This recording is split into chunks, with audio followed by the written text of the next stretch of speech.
Hello, welcome back to my channel. I don't need this headset right now. Put this away. I just noticed I forgot to change the score. Of course the score is, well, it's from,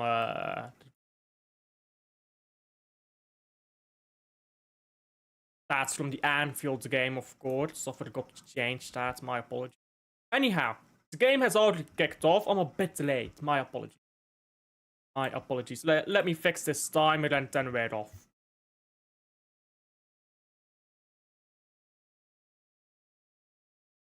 Man City has the ball. I saw the lineup. I think it's fine. I mean, it's not our best lineup.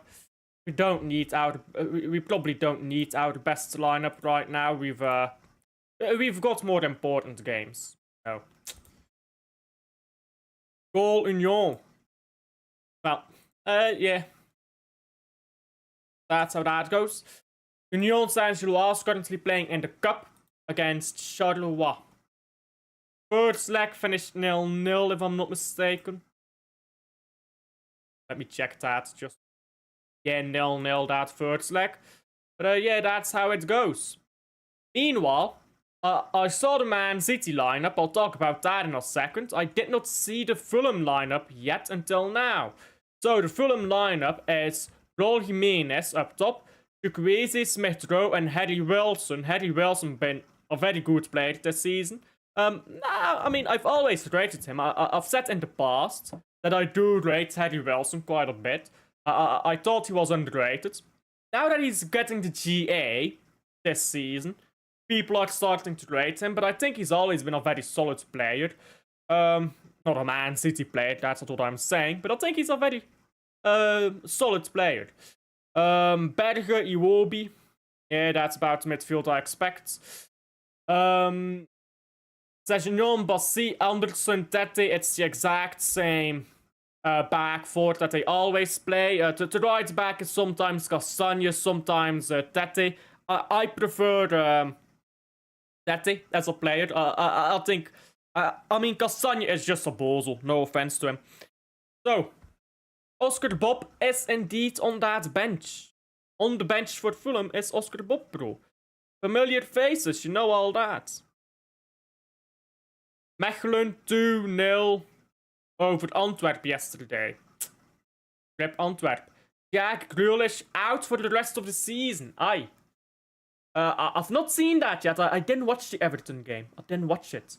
Didn't even know about that. Haaland should have shot this already. Why are you taking so? Should have shot that ball like the moment it got to your left foot. Way too long there. Yeah, look at this. He had about half a decade to shoot that one. Not sure what it took him so long. Corner to Man City, but a corner. Man City, a corner. We know how those end. 1-1. That's a high-scoring game, is it? A shuttle was scored. What the fuck is this?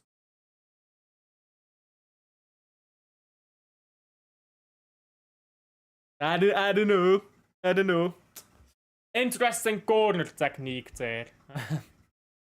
I think we've got another one out of it. O'Reilly, I believe, headed it back into the box and then someone kicked it and it went out for another corner. This time a short corner. You know what, yeah? I actually understand why Man City takes short corners. Because we're so shit at taking a corner normally. We should just take them short and then cross them in. Foden! Oh! Took a nasty deflection there. That could have easily dropped into the back of the net. It'll instead be another corner. Unless it's game of a City player. Yeah, no, it's game of Anderson. I thought for the moment that it's game like of Semenyo, because Semenyo was standing there. But it was Anderson. So, another corner.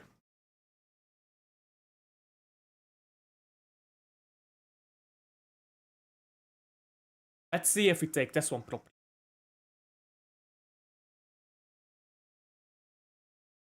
Prediction. as the ball is headed our way. I think I said... What did I say yesterday? What did I say yesterday? Did I say 3-0? I think I said 3-0, right? Oh yeah, I saw that. Thomas Frank's been sacked. Listen, I don't think Thomas Frank being sacked helps a whole lot at Spurs. I rated Thomas Frank highly when he was the manager at Brentford. Because what he would do is, he would never set up the same way 2 games in a row. Especially if it was not working. He would adapt to his opposition. When he got to Tottenham, he just stopped doing that. I don't get the rationale. That this is a manager who's always been adaptable. And the moment he got to Tottenham, he stopped adapting. He just tried to play his way or the highway. That doesn't work. Maybe that's what he always wanted to do, but he understood at Brentford I don't have the players. And he thought at Tottenham I do have the players and maybe it will work. And then it didn't. Maybe that's it, I don't know. Very weird. I don't get why managers abandon practicality the moment they get to a big club. The moment they get to a big club, it's like my way or the highway. I want to implement this style. I'm sure there's a logic to it that I'm just not smart enough to understand, but yeah, I don't get it. It's incomprehensible to me. Foden should have shot this already. Still, Foden doesn't score. But getting chances though. Good start here. Roberto De Zerbi. I don't give a fuck about him. He was always a happy. When I say happy managers, by the way, what I mean by that, because I say that a lot, don't I? What I mean by a happy manager is a manager who has like one good season, but he's never gonna replicate that one good season. It's like just one good lucky season. Roberto De Zerbi, pretty good example of a happy manager. Brendan Rodgers actually was a happy manager. They kept him for a while. They should have sacked him in his like 2nd or 3rd season. He was god awful, but he had one good season, so we ride or die with this guy. Yeah, you get my points though. Michel Sanchez was the hype guy last season. You've got a lot of managers like that. They've got one good season and suddenly they're the best thing ever. This weekend is the Bruges Derby, indeed. Bruges don't play midweek because it's a cup week. So Union are playing in the cup. Bruges is out of the cup already. Why did... Words. Why did Matheus Nunes not put that across for Haaland? He was offside, so it doesn't matter, but... Yeah, he was well offside. He should have put that across for Haaland. Like, that's a tap-in. Like, again, doesn't matter, he's offside, but still. West Ham, Man United, what a game. It was a pretty shit game, to be honest, but... United Strand murdered again. Sushek, my goat. Sushek, my beloved, bro. Now free kick. Hello, big up to Rosa. Free kick to to Fulham. Ball is kicked up the pitch. Great, he has a bit weak in the challenge there. Now ball goes backwards from Fulham. Semenyo pressing. Ball into the goalkeeper, Leno. Leno playing football with Anderson. Anderson long ball. Forward ball. That's out.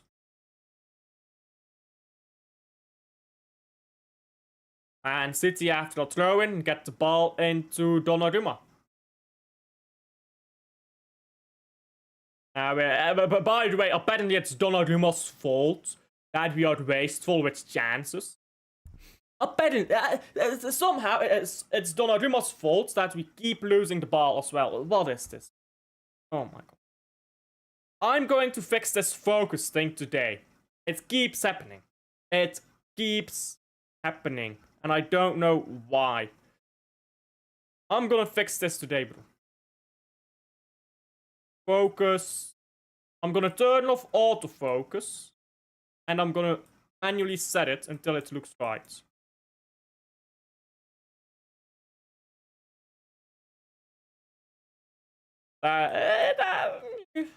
That still look good if I move around. We will see. We will see if that has fixed the problem, but this autofocus thing was taking the piss out of me. Yeah, I know. I've got I've got my screen like split so I can see it when my camera fucking spasses out. Oh, this dribble by Nuri is very good. Here now ball to O'Reilly. O'Reilly still O'Reilly, but can't get it to anyone or anywhere.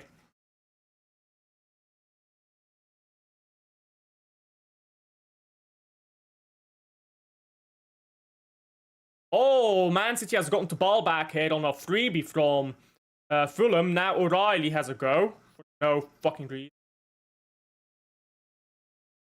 We are wasteful. We're proper waste men, aren't we? We love to just give the ball and possession away for no reason. I mean, that's been a Man City thing for a while, hasn't it?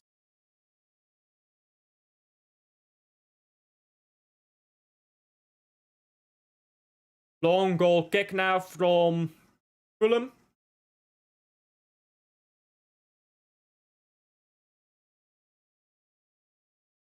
Ball to Donnarumma. Now Guehi. Guehi on the ball.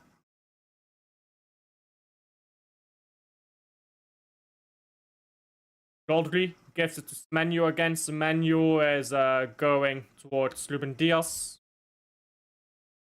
Diaz now into Rodri again. Bit slow here at the start of this game. Nunez.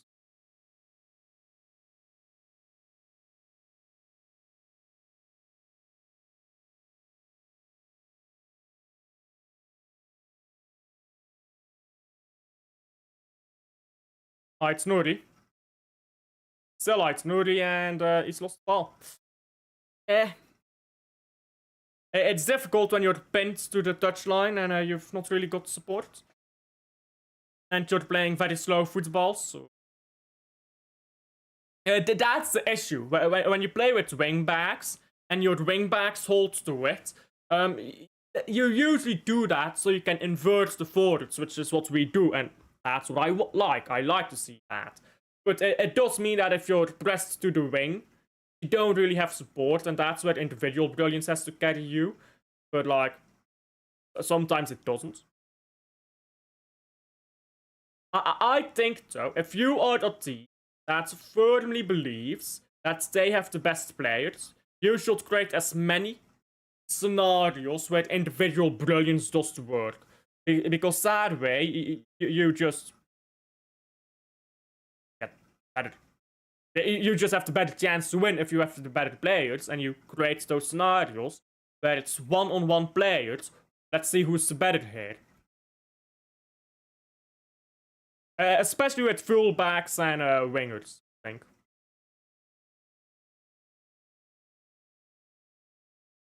Fulham played through our pressing trap very well there. They couldn't get the ball up our half because we're right on them, but they played through our pressing trap very well there with that ball.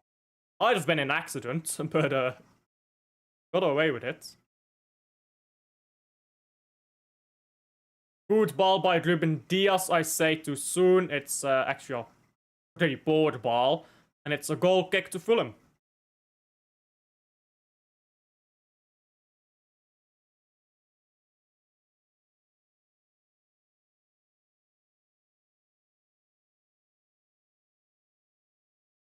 Ball with Bossy here. Bossy going forwards now. Jimenez has to drop down, and I mean, you look at that, by the way, and people talk about Haaland dropping down and contributing as an overall player, but then you see these strikers, you see these players who drop down, they look fancy, they pass the ball around, they don't lose it, but they accomplish anything? Not really. O'Reilly, ball into nowhere, that's poor by O'Reilly. I know the idea was good, but that's just a poor pass. And that's good challenge, just the referee. I disagree. Ball over the top, Haaland won't get there. Semenyo does not. And Sessegnon. Into a Warby, but he got the ball straight back.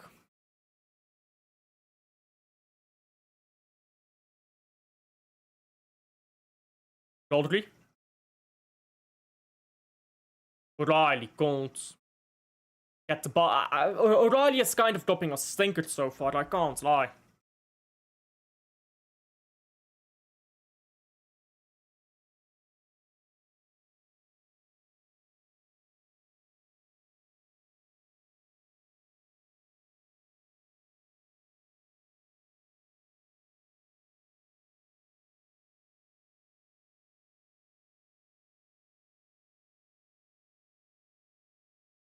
Oh, ball over the top, headed by Fulham. It's offside.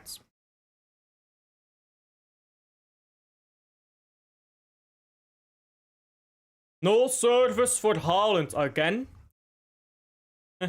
He had one shot from outside of the box, but I think he should have shot sooner. That's a bit of a lie. One good game, really gaslit. We're 20 minutes in, by the way. And we've had all the ball, we've had a few chances, we've been a bit wasteful. I think that's fair to say, we've been a bit wasteful, but I won't say we've been gaslit.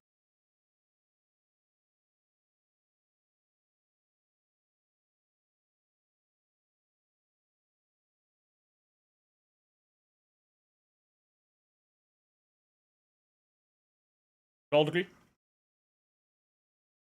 Ball into O'Reilly again. O'Reilly just moves it backwards. Bit annoying to watch this.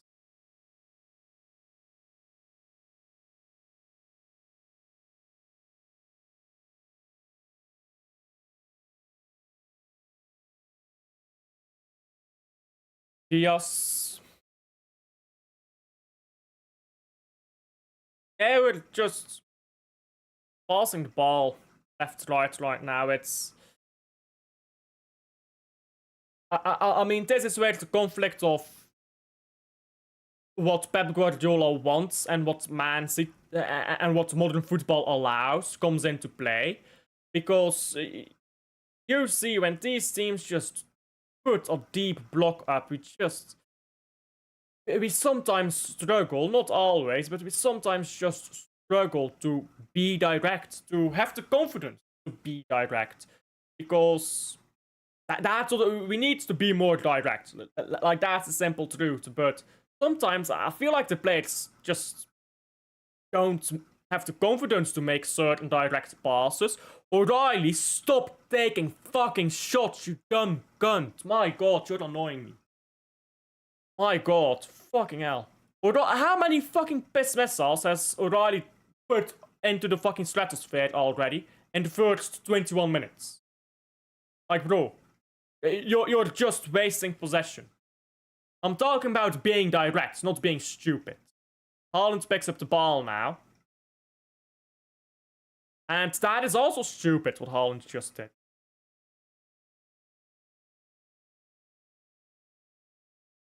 I forgot what I was talking about because O'Reilly pissed me off, but yeah, I forgot what I was talking about. Fulham on the ball now. Fulham has not had much of the ball, I feel like. I don't think they've had the ball in our half at all. I don't think they've completed, like, a single pass in our half, to be honest. Well, now they have ball to Chukwueze. And Rodri goes down, not sure why. Fulham in our box, good challenge by Ruben Diaz. Not sure why Rodri went down earlier. He was standing next to Iwobi, I believe, and he just flopped on the ground. Might have been offside, looks very tight, I'm not quite sure about that. Chukwueze got the ball into, I believe it was Smith Rowe, actually. Then Iwobi ran onto it, got the ball. Rodri was flapping on the ground for no reason. And a very good stop by Diaz.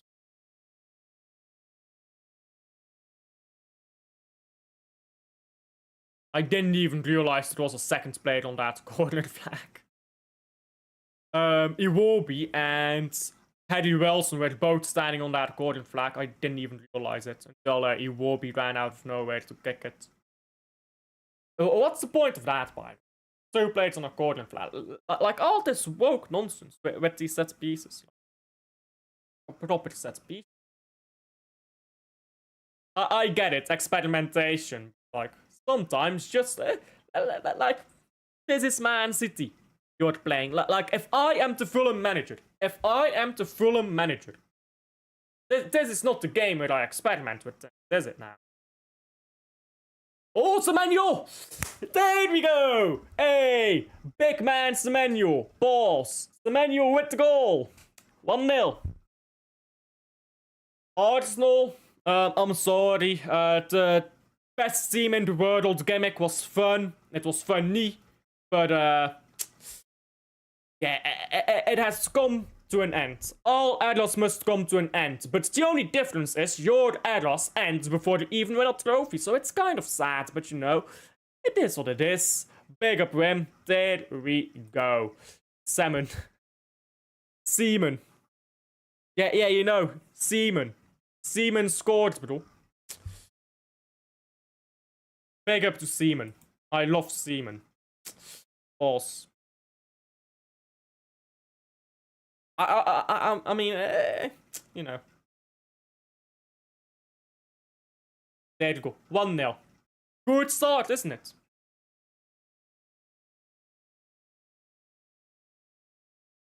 Yeah. It was the 24th minute. 24th minute, not 23rd minute. So, no. It was 24th minute. Ball out for the throw-in now, but good defending by Nunez. By the way, people were killing him because he had one bad game against Liverpool. Oh, get the menu out of my club. He played one bad game. Standard. It's like, bro. Like, you know what it is, yeah? The word standards has lost all fucking meaning this season because people just be saying the dumbest shit. Oh, get Haaland out of my club. He's not standards. Get some menu out of my club. He played shit one game. Like, bro. The level of football discourse and opinions that I see nowadays is fucking bottom feeder. Big up Hammered's football. Big up. I think that's don't think that's your actual channel name. I've watched your channel a few times. Big up. I'm doing a lot better than I've been in the past. I can say that much. But yeah. Thank you. You've done all of football a favor, West Ham, because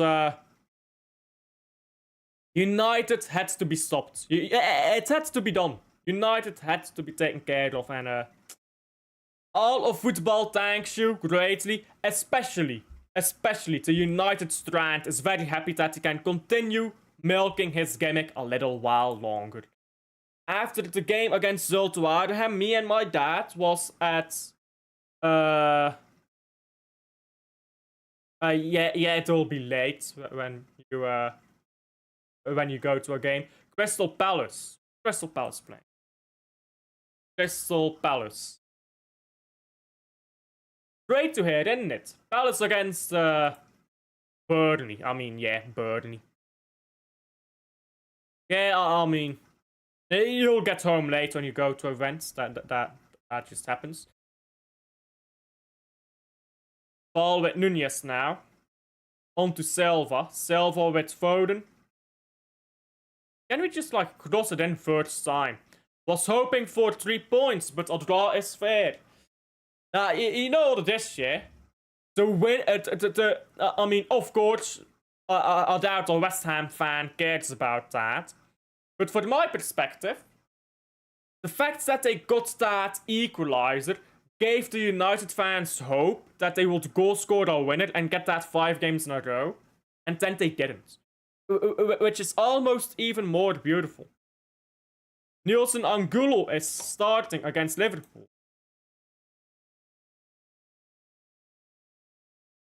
Don't really rate Angulo at the Premier League level. I think Angulo is a pretty good player. I just don't think he's not... Yeah, he was okay for the Belgian league. But let's be honest, he's not Premier League quality, is he?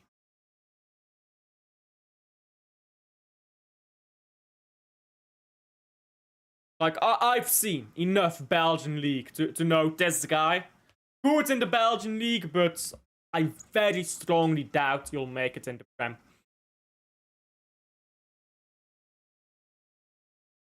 Samuel into Iwobi, good first time pass. Lots of pressure from Diaz. Oh, Foden almost won the ball back there. And now Jimenez. Not see my question, because I took it off screen, like so. And Guehi won the ball back, but didn't win the ball back. Shot from Wilson is stopped by Donnarumma. By the way, you see what happened there? You see what's just happened?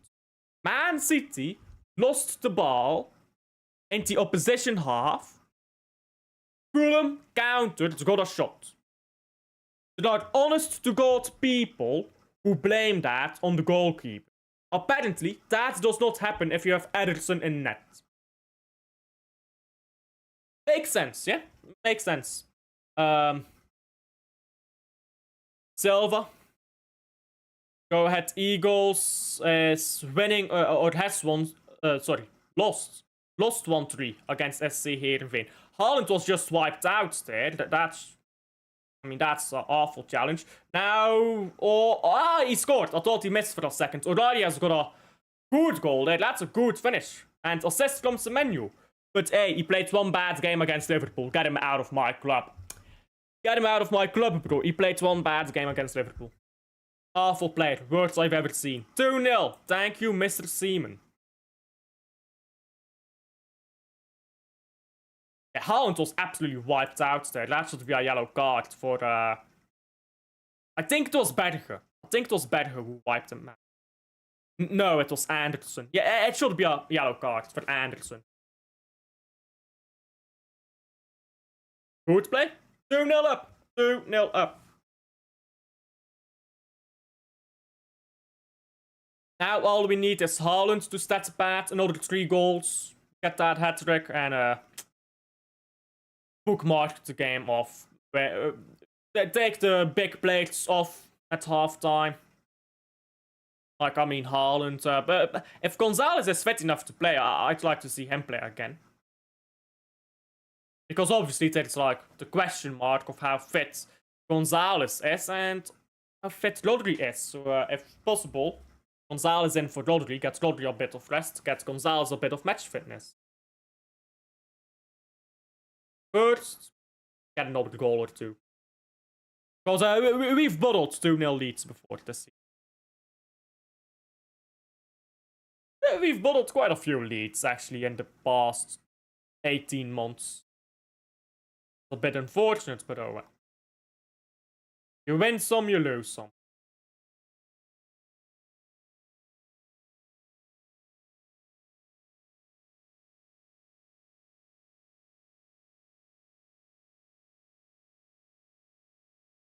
Bernardo. O'Reilly again.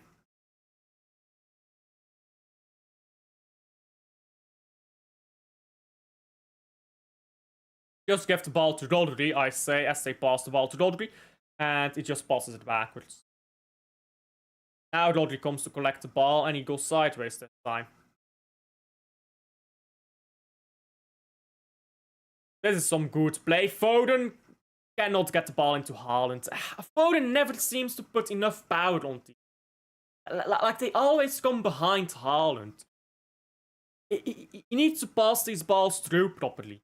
Rodri cannot chip the ball into the box. O'Reilly gets onto it again. O'Reilly shot, takes a deflection. Corner. By the way, can we just like put Nunez on these corners? Completely unrelated, but like Nunez can actually cross the ball.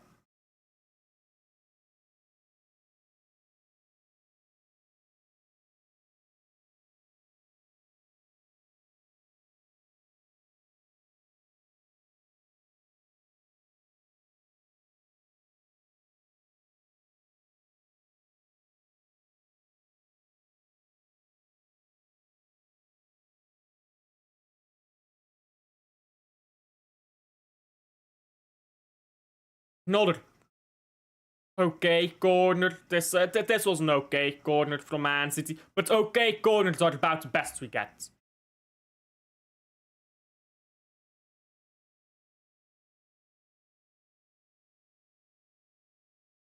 My eyes are really itchy for. Well, not itchy, but you know the feeling when like your eyes are like. It's not like something is in your eye, but it's like know what I mean.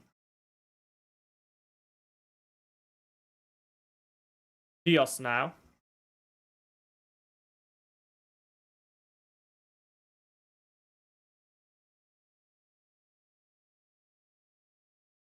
Ball over to Nunez.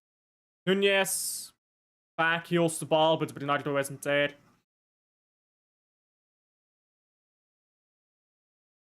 Nunez again. Bernardo flicks the ball on. Nunez can't get there.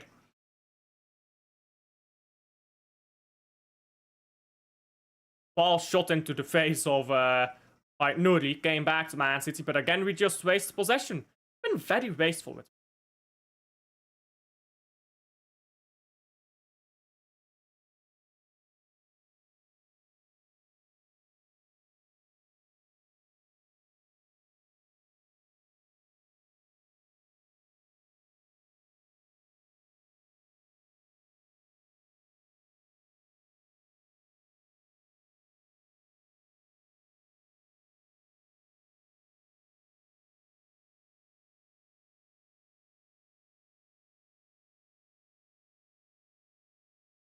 Haaland on the ball.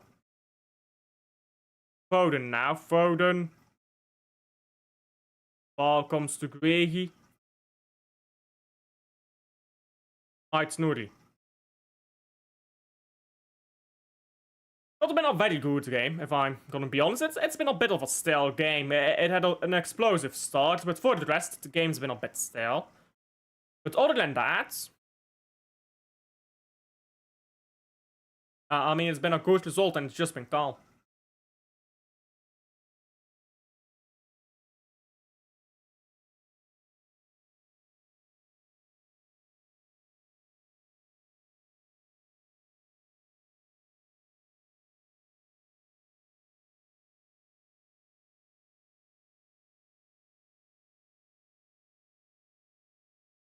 Not sure what the referee is reviewing here.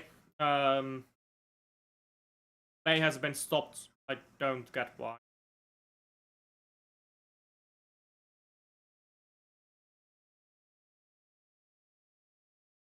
What am I supposed to be looking at?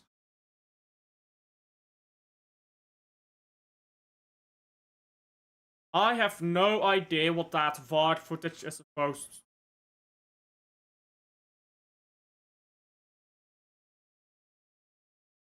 Yeah, VAR paused the game that I have literally no idea what I'm supposed to be looking at. I mean, there is a pull on the menu, but I think it was the menu. But I mean, it's just a very light pull, like penalty for that. Which comes onto the argument, by the way, of if it's a free kick, it's a penalty. But that's just not how the game is refereed, is it? Like I get that's the rules, but like referees just don't referee the game that way. Again, comes down to spirit of the law versus letter of the law. There's a lot of inconsistency in that, isn't there? But I don't think that's a foul, no matter where it happens. So don't even have that argument. I don't even get why VAR was reviewing that. There was literally nothing in that. Foden now. On to Semenyo. Can he keep it in play? No. Yeah, the passes from Foden have been poor all game, no offense. Floppy passes to Haaland. Not enough power on the passes to Haaland. Now the ball to Semenyo, too much power on it. I'm sorry, but very poor from Phil Foden. This guy just does not have the through ball in him. He does not have the killer through ball in him as a player. Which isn't a bad thing necessarily. Just put him somewhere else at the 10, but keep putting him in the 10. Alright, Nuri. Ball to Foden again. Foden to Haaland. Haaland. Oh, that's a brilliant goal. And Haaland, first open play goal since...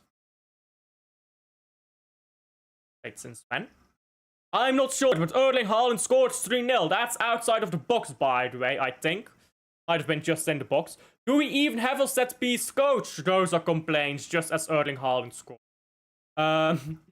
Seems fitting. It's always raining in England, so I get you guys are a bit pissy, but come on, we just scored. Erling Haaland 3-0. I got told I have too much chest, by the way. It's a Foden assist, by the way. Your prediction is correct. Well, it's gonna be 10-0 by the time this game is done. So, let's wait for the game to be done before we put any credit on any predictions. That was a good goal, by the way. He needs to shoot from distance more often. I've said this before of Erling Haaland. I don't like when fullbacks shoot from distance. I don't like when midfielders even necessarily shoot from distance, or wingers.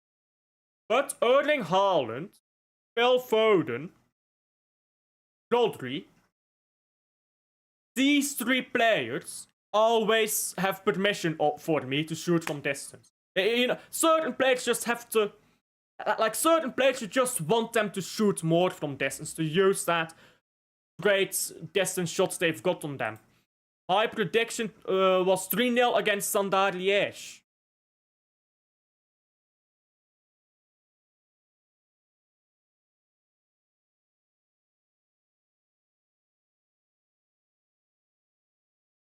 A ball to Foden, picks it up.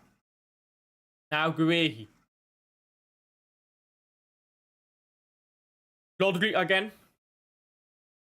And by the way, I'm working on new thumbnail designs. I'm working on completely new thumbnail designs from what I had in the past. If you're wondering why there's no thumbnail on this stream, it's because I'm changing the thumbnail designs. I don't know what I want to do yet. You see a lot of like different. Atlanta Silva picks up a yellow card, by the way, for the way too late challenge. That's a dive. That shouldn't be a yellow. Let's be honest. Like, the challenge is late and reckless, but it doesn't make contact, so it really shouldn't be a dive. Or a card, sorry. But as I was saying, I'm working on new thumbnails. I just don't know what thumbnail to make. So... Oh, ball goes across the net. We're a bit lucky there. We just got rinsed through midfield again. By the way, possession lost in the opposition half. I am counting. Possession lost in the opposition half. This has nothing to do with build-up. We conceded that chance after we lost possession in the opposition half. When people say X thing because of build-up, because of goalkeeper, it is factually incorrect. Every chance we have conceded so far has not been related to build-up, but to losing possession in the opposition half. And I'm not saying that to slack off any players, because I like our current crop of players. And I like our selection, by the way. I'm very happy with the team Pep selected. Some people were having a meltdown that Cherky isn't in it. I'm fine with this lineup. But the reason I say that is because people keep saying we crumble in second halves because of Donnarumma, or Ederson prevents more shots. Every chance we have conceded is because we lost possession in the opposition half. They countered us. No goalkeeper, no matter how good they are with the ball in their feet, does anything about that. And it did happen while Ederson was here as well. It happened in the Centurions, it happened in the Formidables, it happened in every season ever, because that's just how football goes. You're not the only team on the pitch. There's two teams on the pitch, and teams try to play differently against you as well. Rodri into Haaland. Haaland's gonna give it back to Rodri. Rodri is gonna return it, but can Haaland get there? Kind of. It's a bit scuffed. He was getting sandwiched by 2 centre backs, so can't get a good shot on it. That's never gonna be given as a penalty, by the way. It's a handball, or well, it's a ball that hits the hand, should I say. If I believe it was Bussie's hand, that's not given as a penalty, because it was shot into his hands and was besides his body. Because I know people on Twitter will be like, oh, this should have been a penalty. No.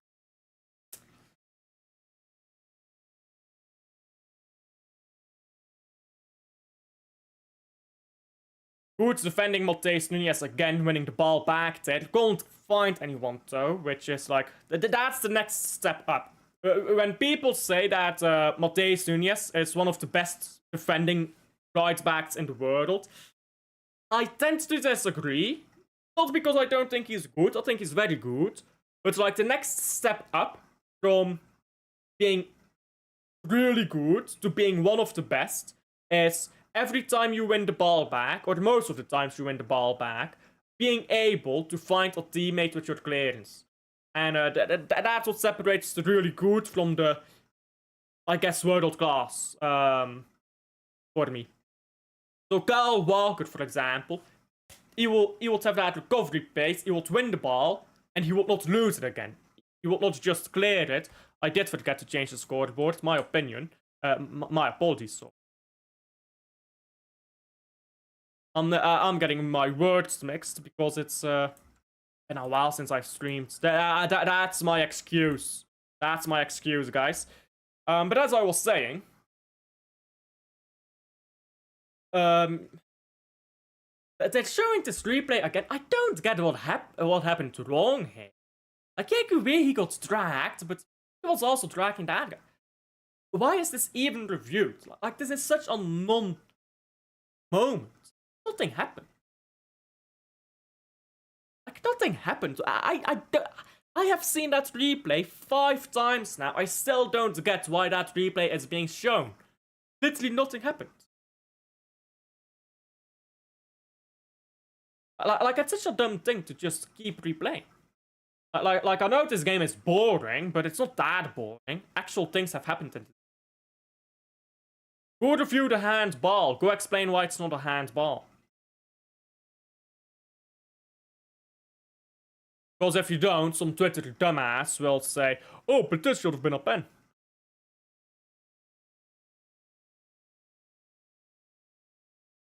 And then we can change the score from 3-0 to 4-0. What a difference.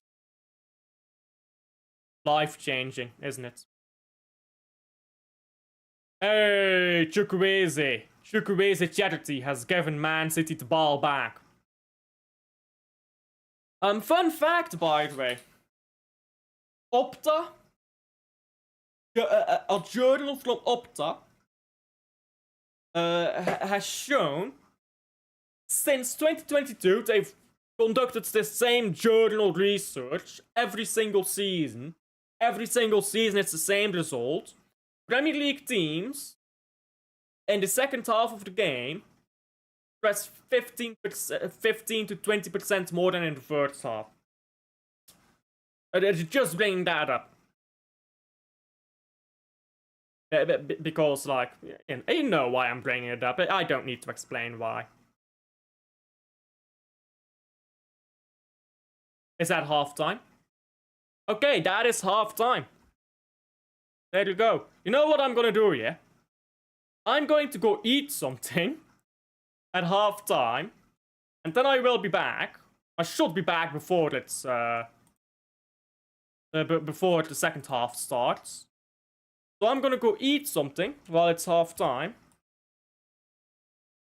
And then when I've eaten, I'm gonna come back here and we're gonna continue the stream. So that's what I'm gonna do. Good first half. Good first half.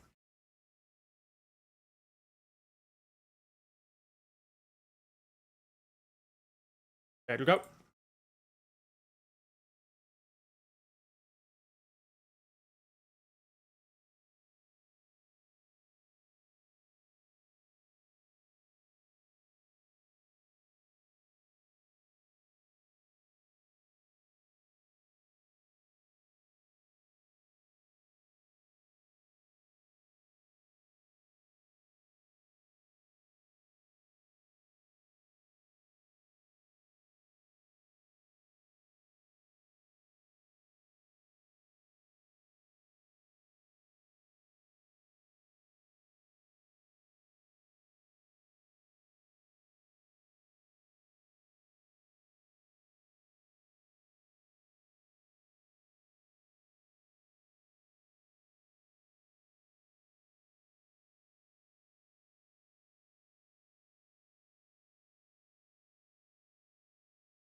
Hello, hello, I live. I hope the second half has not kicked off yet. Beautiful. Velocity in the box. Hey. We're winning 3-0, but we are washed, we are done, we are finished.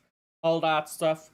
Sell Haaland, he just scored from outside of the box. Erling Haaland just scored his 22nd goal of the season.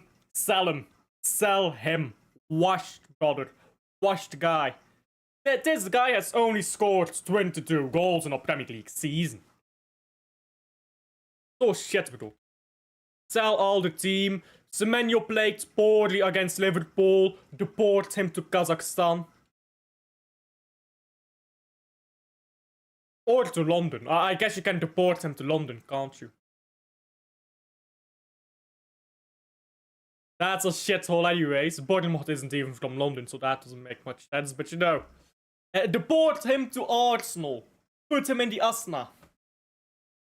Played one bad game against Liverpool. And now we gotta ruin his entire life. Yeah, you know what's crazy, yeah? Because I was talking about standards and all that last season. But Jesus Christ. Man City fans this season have been so stupid that the word standard has no more meaning. Because people be talking about Erling Haaland. Oh, he has only scored one non-penalty goal this season, this year. Okay, he's got 22 all season. Like, what the fuck are people talking about? But that is how people talk about football. Which is just so stupid. What was I gonna check again? I was gonna check something. But my Coomer brain just short-circuited, I suppose.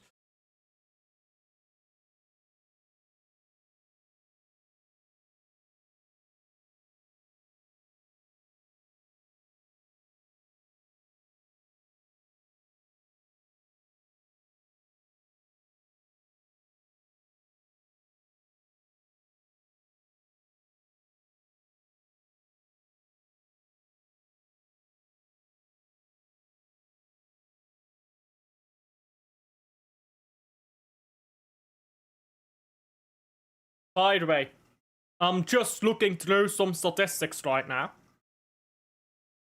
Sergio Aguero scored more than 22 goals only twice in his Man City career. He was here for how long? 3 years? I respect Aguero, by the way. Just bringing it up because Haaland's slander is insane. But you know, just saying. I was late with the kickoff. Fuck's sake.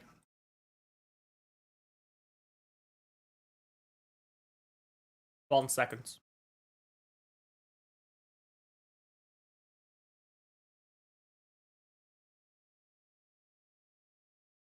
And we are off. Beautiful. I think I'm like half a second ahead, but no worries. We're not that precise.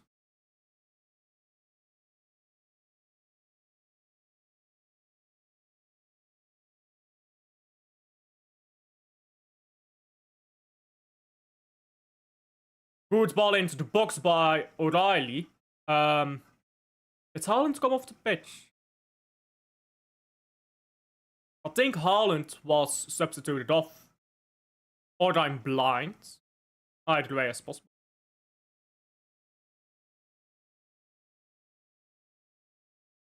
Let me check.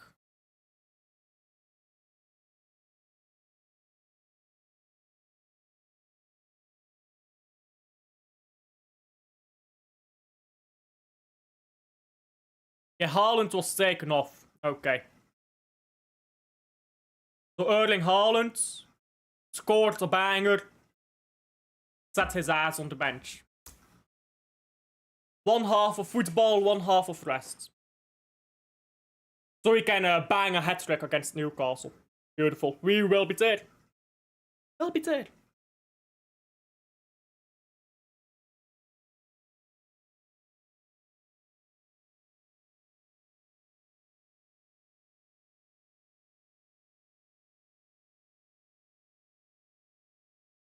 ball into the box, punched away by Donnarumma. And I think it was not Succession, sorry. Someone kicked next to the ball. Now it's put in the box, cleared. Marmouche gets it to Rodri. It's a free kick. Free kick to Man City.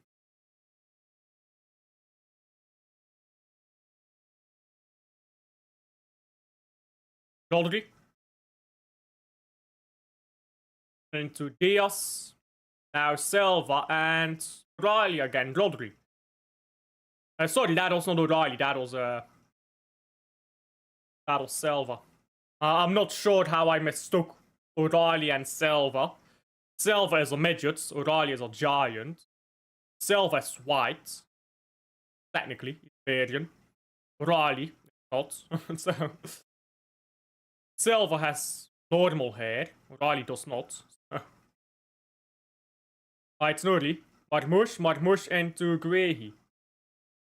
What do you even call that haircut? That, like, you know, the, like, bitch, beta ass, copy paste haircuts that most men have, which is just like the short hair, really short hair, no style. What do you even call that? Like, I'm not gonna lie, men need to get better haircuts. Male hair is so fucking lame. Look at women's hair, yeah? You got a perm. You can do one side, other side, you can do a wolf cut, you can do a bob cut, you can do braids, you can do pigtails, ponytail, high knot, low knot, you can do so many different styles. And then you just have like men. Copy paste, same fucking hairstyle. Then you grow your hair out as a guy, and half the people are like, oh, why do you want to have long hair? You're a guy. Okay, fuck off.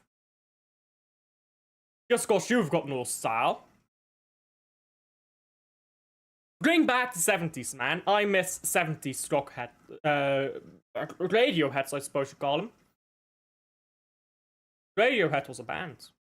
Is Radiohead still active? Let me look at it. Semenyo is in the box. Can't cross it though. Good defending by Bossy. Is Radiohead still touring?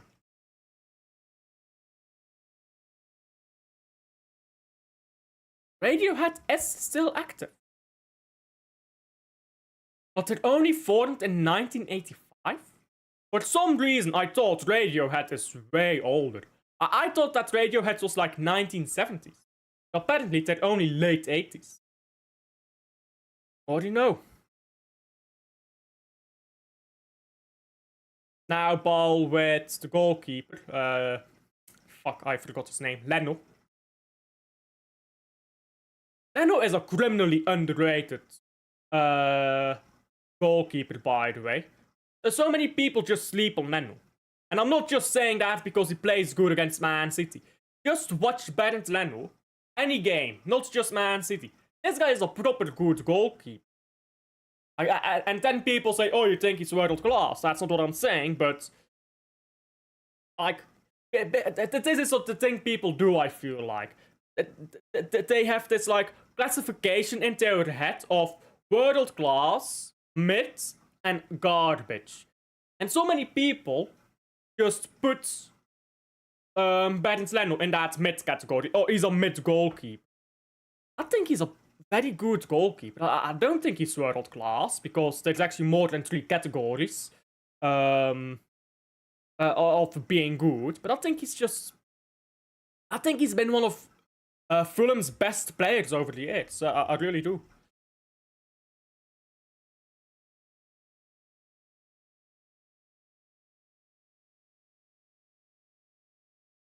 Anyhow, we were talking about hairstyles.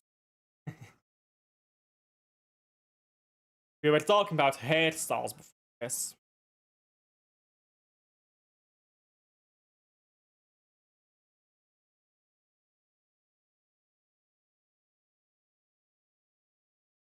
I want a Marmouche goal. I need a Marmouche goal even. Has he still not scored away from home, by the way? I think he's still not scored on an away game, which is very funny.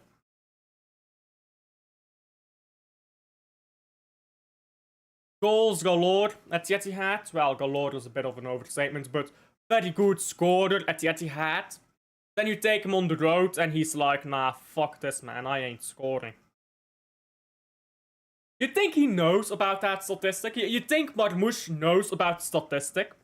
That he's never scored away from home for Man City. And he's like, I gotta keep my perfect record, 0 goals in away games. I just gotta set pat against these scrubs at home. You think he knows that? Well, he probably knows the stat. It's very doubtful he essentially stat pats home games, though.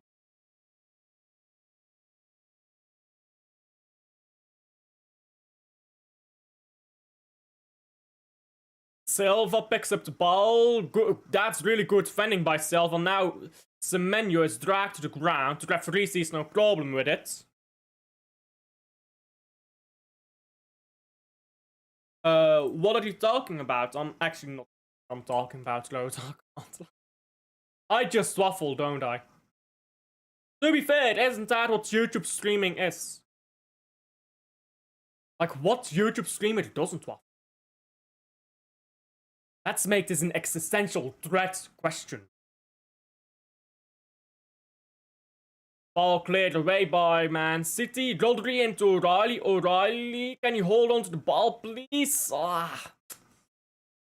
Try to the best, buddy. Free kick for Man City. Not sure why, but I'm taking it. Tijani Reinders, the lost child.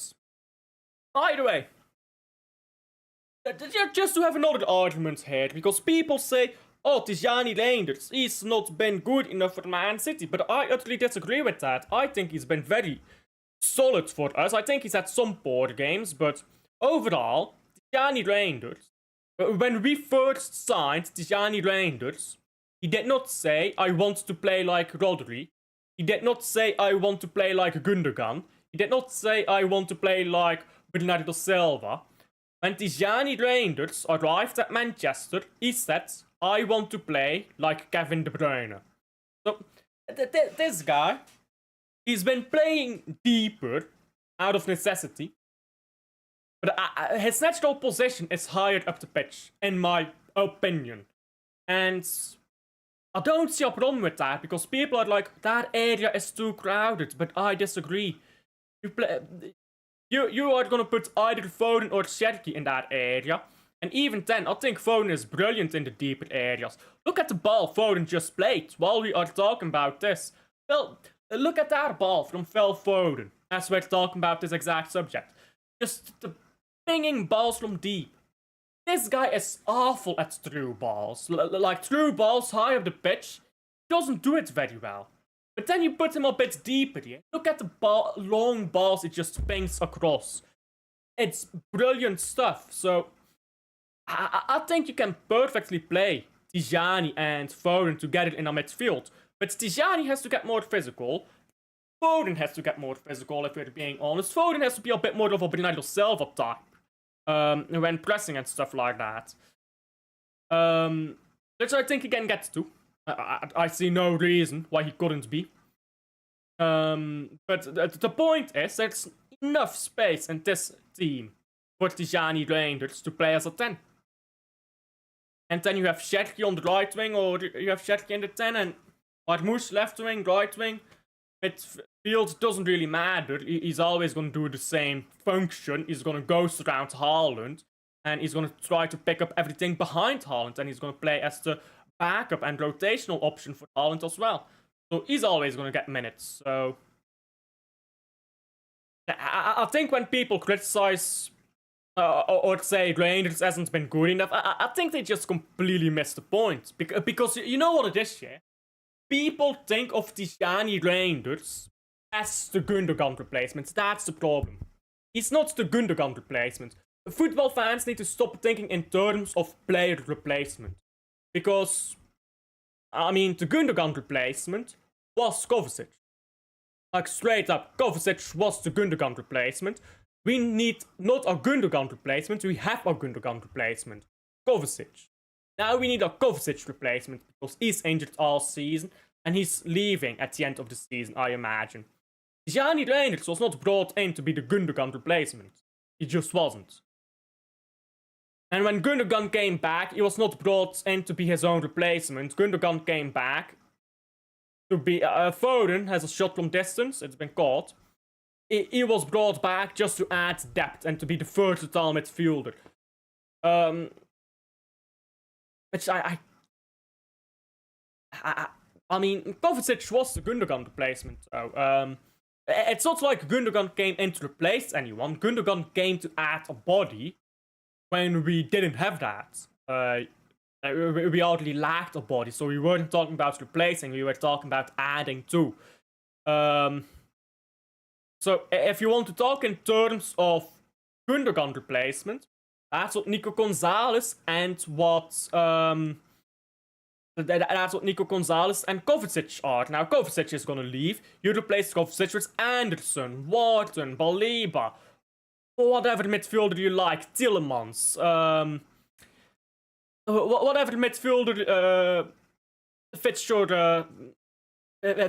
narrative, or whatever midfielder you like, right? That is who's gonna go be your Kovacic replacement then. Because the Gundogan replacement already is Gonzalez.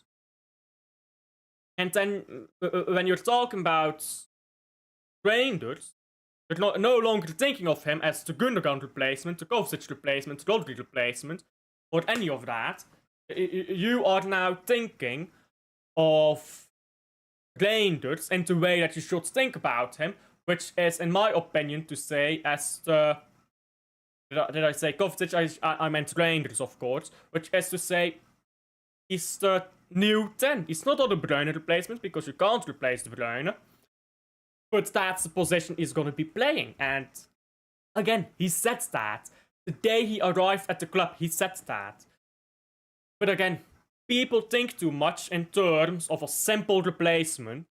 And that's where they get lost. And then they say, well, Rangers can't be the De Bruyne replacement. Duh. but yeah, unless we got Florian Wirtz, who I think is getting overhated right now in the Premier League. Don't tell the scouts it's that. You're not gonna get a KDB replacement, but again, this is the simple way in which football fans think about football sometimes. They just think this player needs to be replaced. How football goes, is it? It really isn't.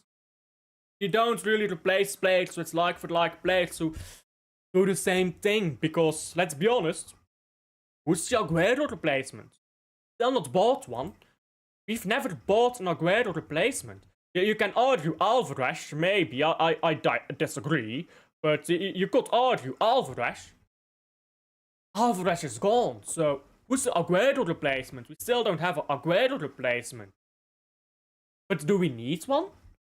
You've got Erling Haaland, who I think is better than an Aguero replacement. I don't think you can get any Aguero replacement as good as Erling Haaland. So again, you don't need to replace players. You need to actually build a team. So many people are just fixated on this player leaves, you need to replace him. That's not how football works. Forget who leaves, yeah? Just look at your team. Fuck the player who left. Fuck him. He's gone. He doesn't exist. Never existed. Look at your team after the player leaves the team and look at it and say, how do I want to play football? How do these players benefit from that? What am I lacking? That's how you should look at the team.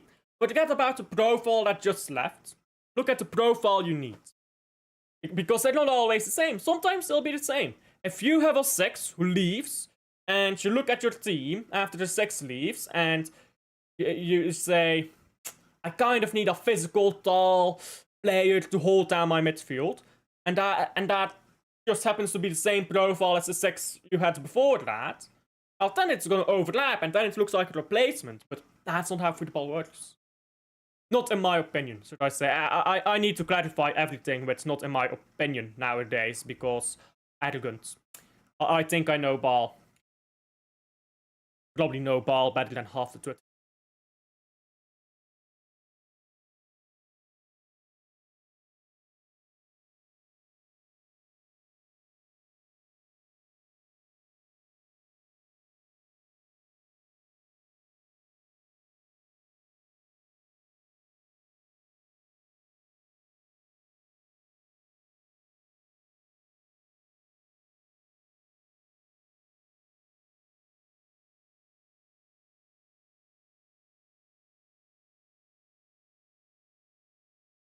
Rodri. You know what also is a thing, yeah? Because I try not to talk about football using statistics. I try to avoid talking about football using statistics. If you see me talking to people about football, I will not bring up statistics. I'll just use the eye test, I'll say my opinions and stuff like that. But then people will say stuff or bring up a statistic which is just untrue. And then I go into deep detail about statistics, and then it's like, well, stats don't tell you everything. Okay, then don't bring them up. But some people also are just too stupid to understand them. Like, take XG. XG is my favorite statistic, and because it's a very good statistic. Expected goals is one of the best football statistics ever invented. That's why every club uses them, that's why it's everywhere. But half the fucking people have no clue what it means, bro. People think expected goals is how you measure how good a striker finishes. That is not how that works. Expected goals has to be compared to shot volume, XG per shot. Like expected goals is like revenue. Revenue means nothing. Like a company can have $5 million in revenue, but their market share can be shit. Their profit can be awful. They could be taking losses. So, like, revenue is an important thing to be aware of. There's a reason why companies report their revenue. You need to know a company's revenue. It's important. You compare it to other statistics, and it gives you information. But revenue alone doesn't tell you anything. And that is what XG is. XG is revenue. It's important, you need it, every professional football manager in the world uses it, but XG alone tells you fuck all. And by the way, XG overperformance and underperformance is not a very valuable statistic. XG does not tell you anything about strikers' ability to finish. Because again, that's not what it's designed to do. XGOT is much better for that. And you know what's even better than either one of those? Goals. Just a simple goals. How many goals does he...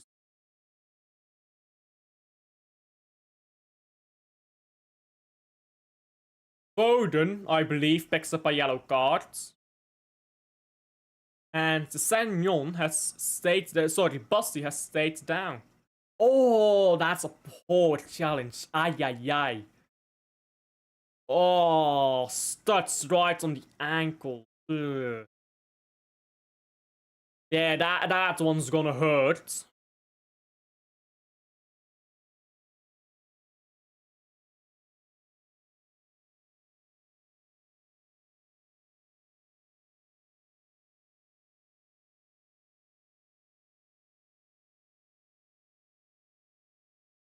Fulham. Just taking forever to pass the ball. I like this from Rangers. Look at how aggressively Rangers is pressing. I like that. That is more what we need from this guy. Like, Rangers is a tall guy. He needs to go to the gym in the summer, yeah? Hit the gym in the summer. Put up another 3 to 4 kilos. I'm not sure how much he weighs now. 3 to 4 kilos might be a lot, but you get the point. Put on some extra kilos, yeah? In the summer. Get that mentality to be more aggressive defending. And I think he's a brilliant midfielder. I mean, I already think he's solid for us. So I like to see that from Tijani. How aggressively he's pressing there. But he needs to do that consistently, not just once in a game. What are your thoughts on Kane would outscore Haaland at City? I'm not sure what has brought this up, but he wouldn't. And we have proof that he would not. Never did. He was at Tottenham for how long? How long was Harry Kane at Tottenham, actually?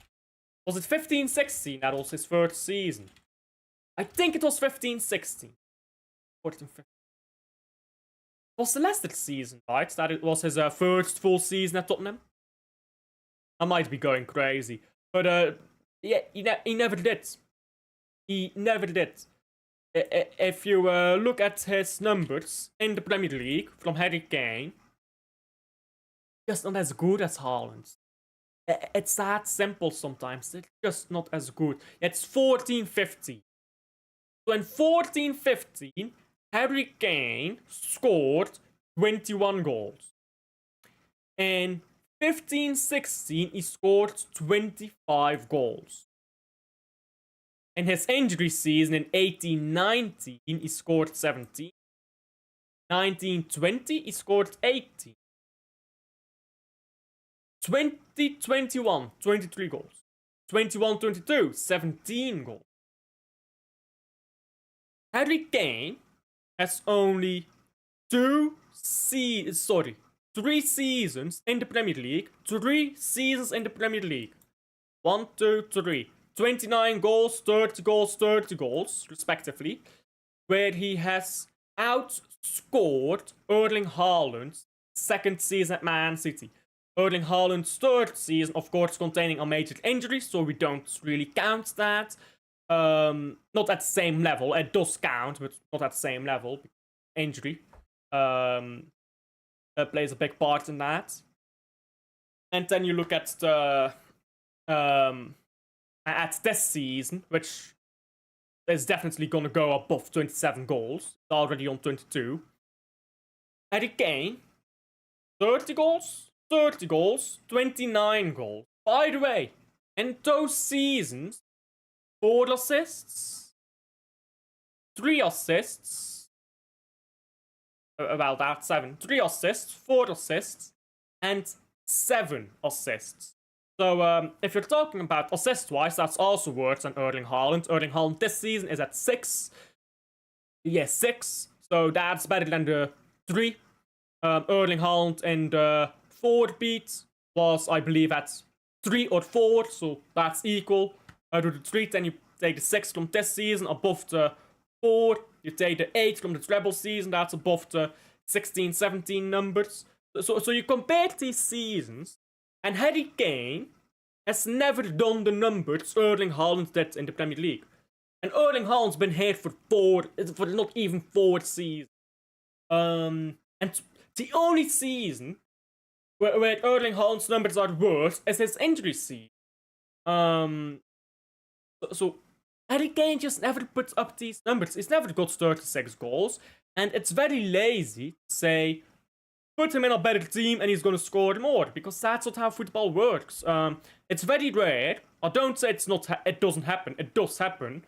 But it is rare for a player to join a team that is bigger and better. I should say better, not bigger. It's rare for a player to join a better team and suddenly score more goals. It's just not how it works. Because, yeah, you're surrounded by better players. That's not the entire story, is it now?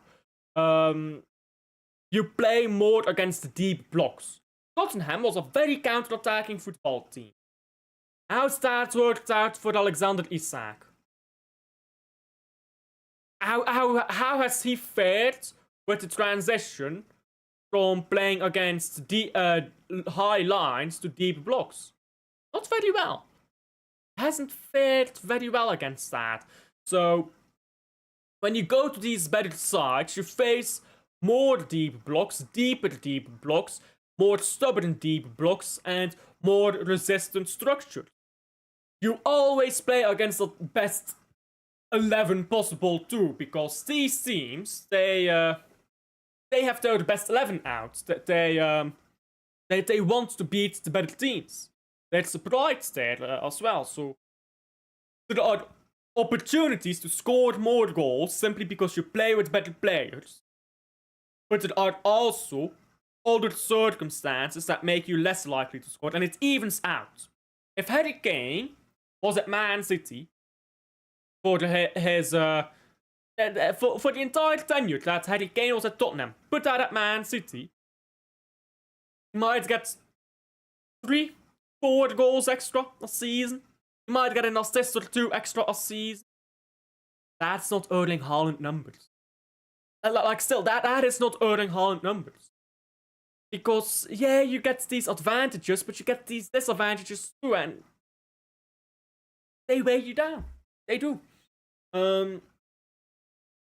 But people don't acknowledge that. People just think you go to a better team, you're gonna score more. But that's not reality. Look at Gyökeres, look at Sesko, look at Liam Delap, taking just signings this season. They joined better teams, their goal scoring has gone down. It's just not how football works. It never has been, it never will be. But, of course, a better team means you score more goals. Oh. Just no. Strikers at good teams don't score more goals because they're at good teams. They score more goals because they're good strikers. That's the reason why. You don't go to a better team and score more because you're the bigger and better team. You score more because you're a better striker. Because you improve. Because you learn better. Because you age. But, again, it's rare to just have this sudden spike when you hit a certain age. You almost always see just steady improvement. One season a bit high, one season a bit lower, up and down, and but like it's like the stock market. It goes up and down, but the general track is going upward, right? You guys know what I mean. Like the the graph, like it goes up and down, but by the end of it, you're higher than when you started. So that's kind of the trajectory statistics tend to take, scoring statistics I mean, for strikers, their career. And yeah, sometimes that overlaps with joining a better team, but again, then you have a down again, and you have an up and a down. That has nothing to say over how much better will you play at a better team. Richarlison, another player, he was scoring 16, 15 goals a season. Joined Tottenham. Boom. Done. Solanke. 15 goals a season striker. He haven't gotten 10 for Tottenham. I don't think he has.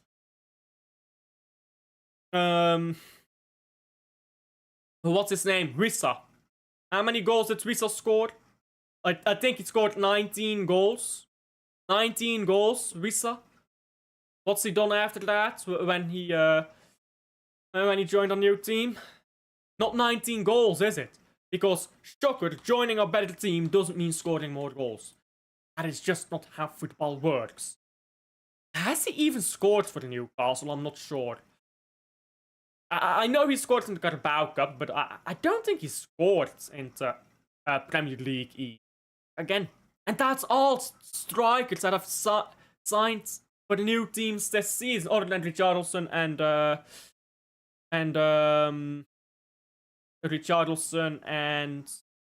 who else did I say? Solanke.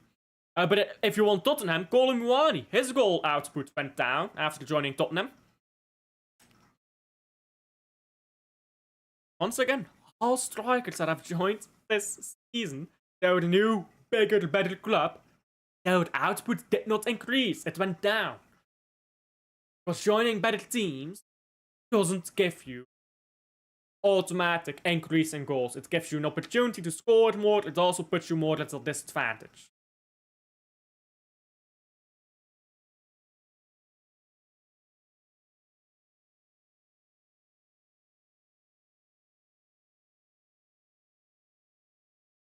This second half has been boring as fuck, no offense.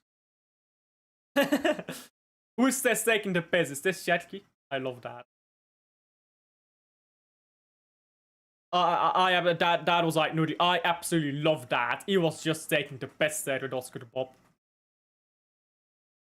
If you didn't see what was happening, he put up one foot like he had Graham. Oscar the Bob went to him, he pressed on the foot to help alleviate the cramp. Then what he did is he put his foot down and he lifted his other foot. Peak taking the piss, isn't it?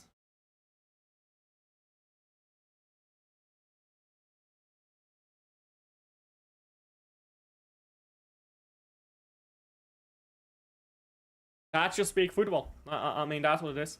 Boring half, though. Peak football, but boring half. Big up, yes sir. Big up, how are you? How was the game against Leeds? Mighty Leeds. Clap the likes, people. We'll be doing that. Don't worry though, we will be saving football. No comments. Hey, fair bro. To be fair, top 5 gets you Champions League. Top 5 gets you Champions League with this new format. So you'll be fine. You'll be fine. Because you're like 4 points clear of Liverpool. It's currently drawing against Sunderland. And I don't think they're gonna win. Stadium of Light stacks and all that. Guehi won the ball. Guehi into Sherky. Sherky into Reinders. Reinders takes a turn. Reinders onto Marmouche. That's uncool. The second half was boring as fuck, but we did our job. 3-0 up, just play the game out. I can't lie, Liverpool were all over Sunderland and they hit the post. Stadium of Light stacks, bro. They're gonna be all over them in the second half too, and then Brian Brobby or some fuck ass is gonna score.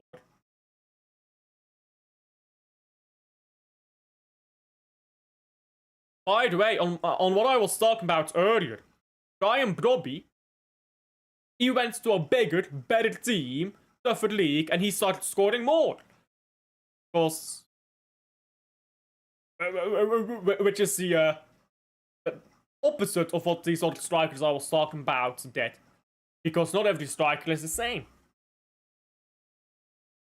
Almost like put a physical striker in a league that is more physical and suits them more, and they just scored more. Weird, isn't it?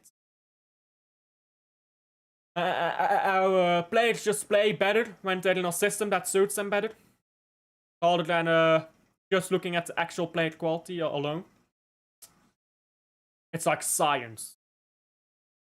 Oh, what are you doing, Donnarumma? Hey, that was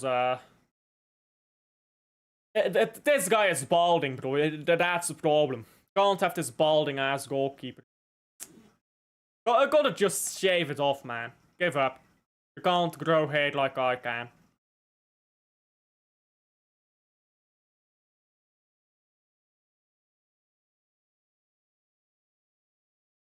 Crystal Palace is losing to Burnley.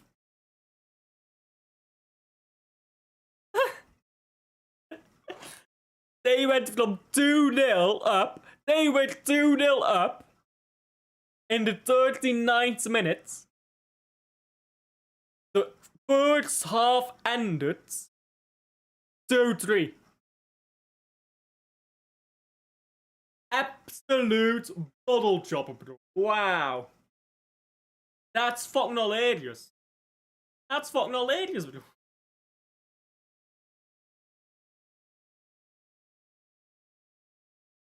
Don't worry, lads. Jurgen Strand Larsen scored a brace.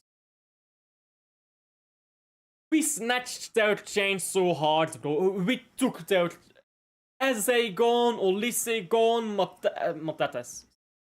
Brennan, they're playing Brennan fucking Shaw.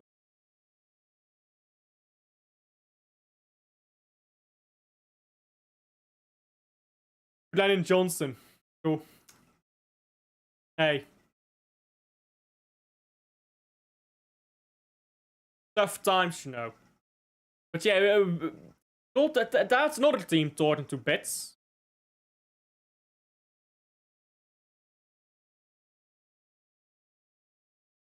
Wonder what the current power rank. Because if you don't know, Opta makes power rankings every season. They're pretty interesting. At least I think so. A lot of people think it's just nonsense, but not. It doesn't tell you everything. Power rankings don't tell you everything, but the general it's like a power level in anime. It kind of tells you what everything is at, but it doesn't tell you the exact details.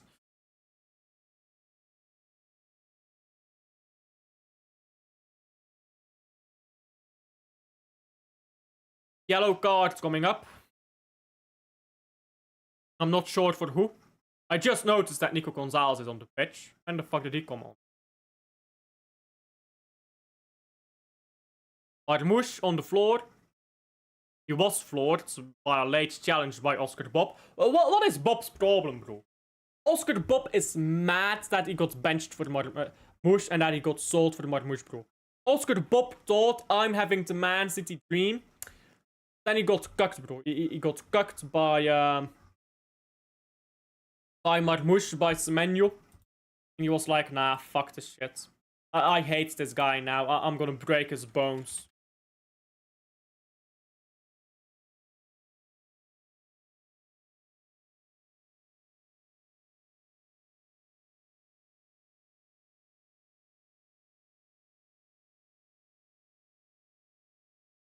Here we go.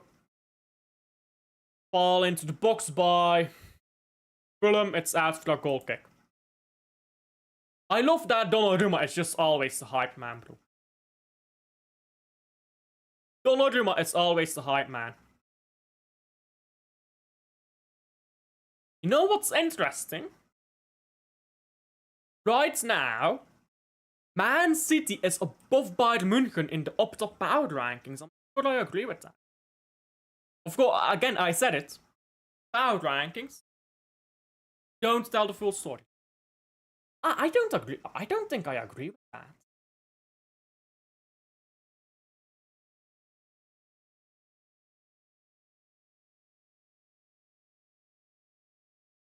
I think Bayern München's problem when it comes to the Opta power rankings is that they only play against shit teams.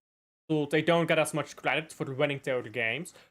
Which is fair. They shouldn't get too much credit for playing against shit teams, but it does skew the statistics slightly in their favor, or slightly in their disadvantage sometimes. Good challenge by Guehi. Ball just in the box there by Fulham suddenly, and Guehi, a good stop.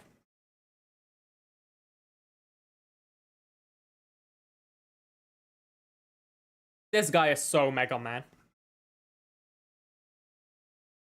FC Utrecht has beaten Nijmegen 3-0. Let me check on Eredivisie. What's going on in this ass league?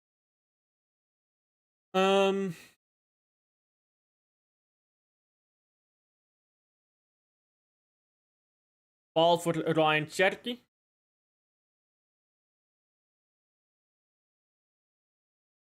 Awesome menu.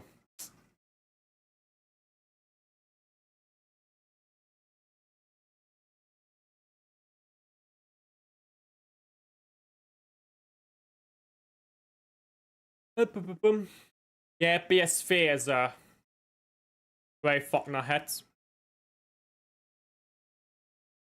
That is just PSV Liga at this point. Well, what about Ligue 1? Enough about Eredivisie. League 1 standings. PSG is 2 points clear of Lyon. That's not too much. Do Lyon still play PSG? Lyon play Paris FC, Monaco, Strasbourg, big up Strasbourg. Metz, Lorient, Angers, I think. Lille, PSG, bro. Lyon, I need you to do something for me. I need you to put PSG on their knees. You know, bend them over your knee and give them a spanking, bro. I need this from you, Lyon. I would forever be indebted. Lyon. Massive football. Massive football. And Union has dispatched of Charleroi. They're going to another cup final. Another cup final. 2 finals in 3 years. They're on course to win a double. What are we doing? Fuck all.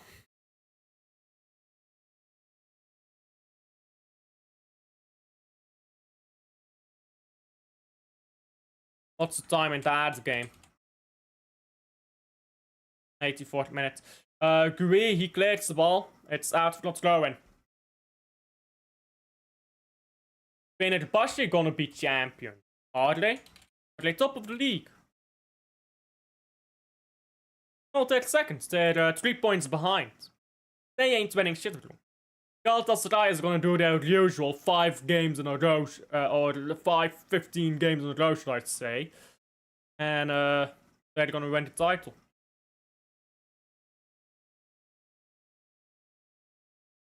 Yeah, we got to the final last season, but I'm talking about this season. This season, we're not in the final, buddy. No, aren't. We played that final against Anderlecht. 2-0 door May over the month.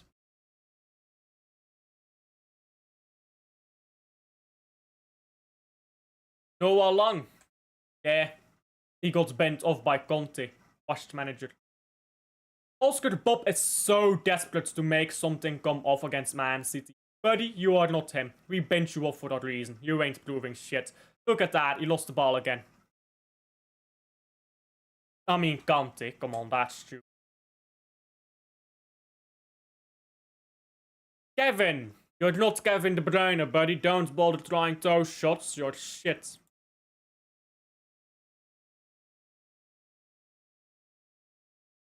Send the ball up higher.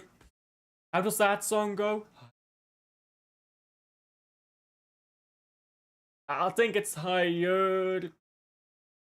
How does that song go? Higher? King of the sky. Flying too fast is flying too high. I think that's how it goes. Whatever. Music.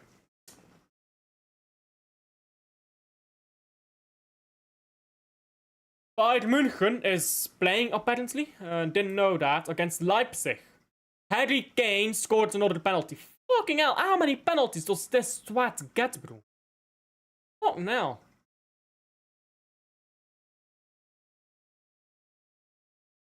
Shall we count how many penalties this dumbass has scored?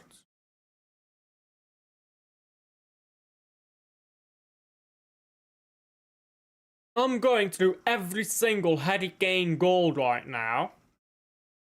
And I'm going to count manually how many penalties this guy has scored, because that's funnier. 3 minutes of stoppage time. This game was absolutely god-awful to watch, but it's also very good to watch because we won. It's god-awful for the neutral, isn't it? I'm very happy with this game, though. Great game. I'm very happy with it. Exactly what we need.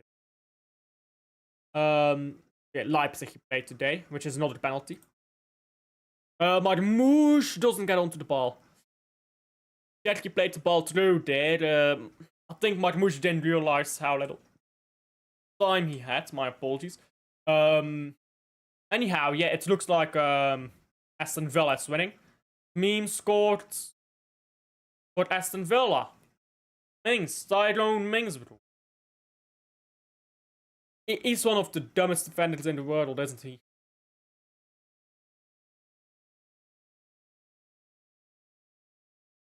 Oh, I removed my chat. Accident. Didn't mean to do that.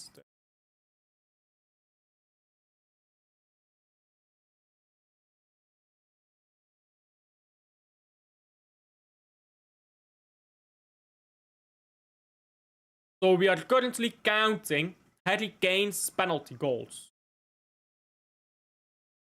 Didn't even.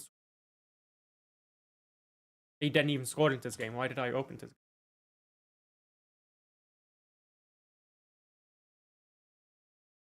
One penalty goal. I have so far counted one penalty goal by Harry Kane. Wait, this is league alone, by the way. 2 penalty goals. 3 penalty goals. League alone, let me remind you. 4 penalty goals. I count 4 penalty goals already.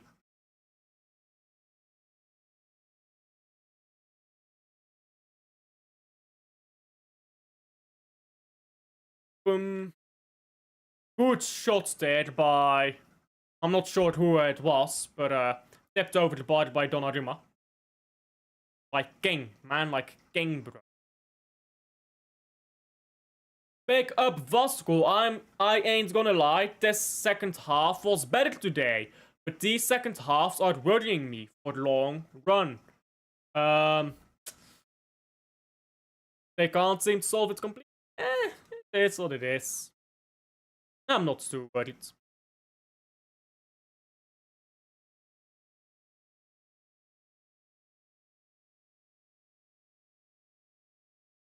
Full time. There you go. I think this game, objectively, is better. 5 penalty goals. I have counted already 5 penalty goals. League alone, by the way. I don't think it's as bad as people say. 6 penalty goals. We've just played out the game very comfortably here, and we took off all our best players in the process of winning the game. I'm not concerned at all.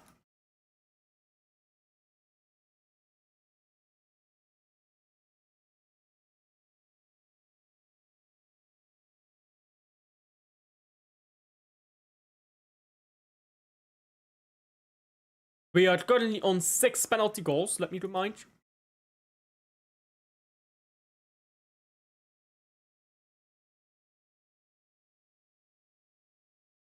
Seven, 8 penalty goals, and he scored another penalty today.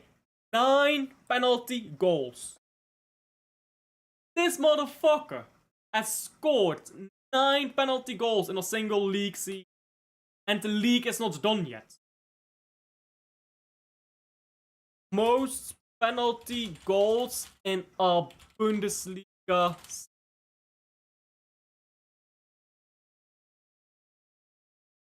This motherfucker is literally breaking the Bundesliga record. The Bundesliga record for the most penalty goals scored in a single season is 10. Harry Kane has got 9 already. What are we doing, bro? Watch that fucking league. That league is so shit.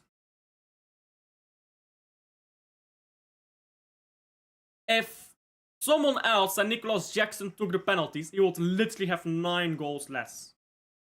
Bro. That's proper madness. That is proper madness, bro. Anyhow, that's the game done. Full time. Not a bad game. Not a bad game. It's just a midweek game, isn't it? You play a good game against Liverpool. People hate Semenyo now. Oh, I don't rate Semenyo. He played a bad game against Liverpool. Okay.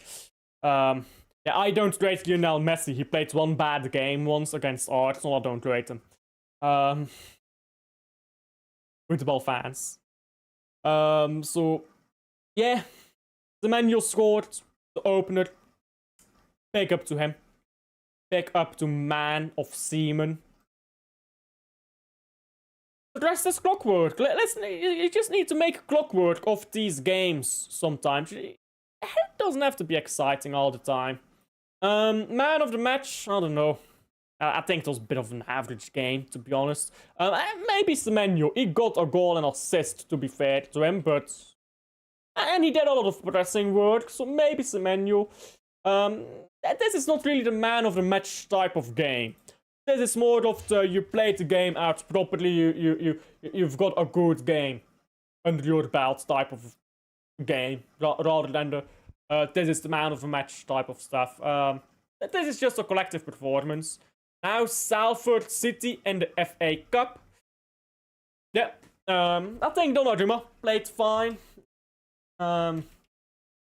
O'Reilly played good as well, got a goal as well. Rodri played okay. They didn't have much to do. Like, they didn't have anything to do. Ruben Diaz played good, and everyone played good. Just a collective good game. Foden played good as well. When he dropped deeper, when he was playing high up the pitch, he was fucking frustrating me. But when O'Reilly went up the pitch and Foden dropped deeper, much preferred that. It was so much better to watch. And just look at the balls he pings over the top. Nah, Erling Haaland is man of the match for me. Took too long with one of his shots, didn't really do much. It was okay. Didn't have much to do as well. Scored a very good goal. I'll go with Semenyo or Donnarumma. It's one or the other. But again, not a man of the match game for me. It's just a solid performance. A solid team performance.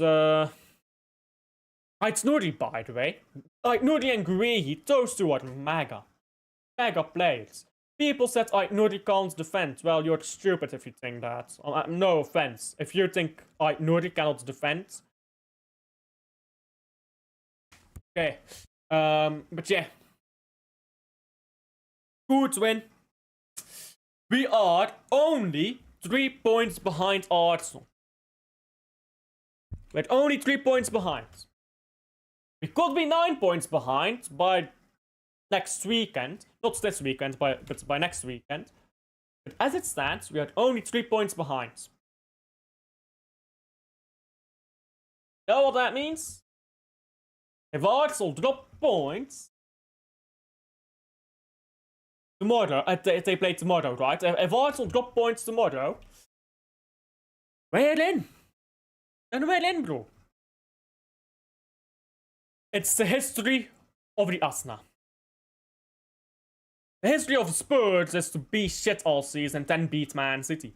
It's the history of the Tottenham. Igor Thiago, I know you got something for me. I know you got something for me, bro. He's gonna come into... is it at the Getek? I think it's at the Getek. He's gonna walk on that pitch. He's gonna be, you know, broad shoulders back, head up. He's gonna be full of confidence, because he's gonna know, bro, I can eat this overrated ass backline alone. Out. I can eat this backline up. He's gonna know. He's gonna know. Honestly, I think Brentford can get a draw. I think Brentford can get a draw against Arsenal. So we just need to keep winning our games. If Arsenal beats Brentford, whoopity-doo. Yay, you won a game. They'll beat Wolves, of course, I reckon. They'll still play they'll play Chelsea still, we do too, but they still play at Palace away. I'm gonna go 1-3 to Club Brugge. They still play at Palace away. They still play at Tottenham without Thomas Frank. New manager bounce could be hitting them. So I think Arsenal have the tougher games left. So if we just win our games, beat them at the Etihad,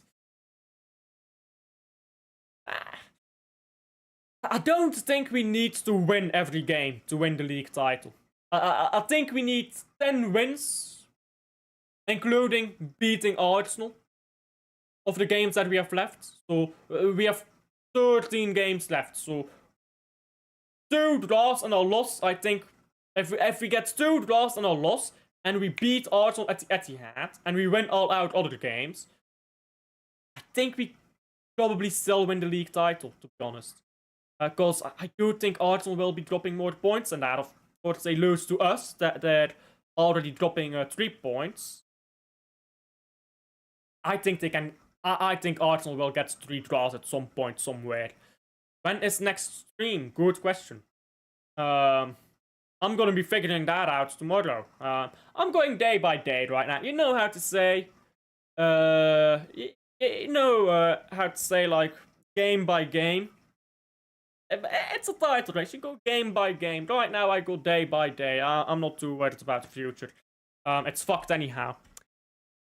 Yes, Club Brugge Watchalong on Sunday, if that's when they play. When does Man City play in the weekend? Let me check that. Salford on Saturday. Okay, nice. Nice. So yeah. Salford on Saturday. Beautiful. Erling Haaland goal of the season so far. If you mean Haaland's goals,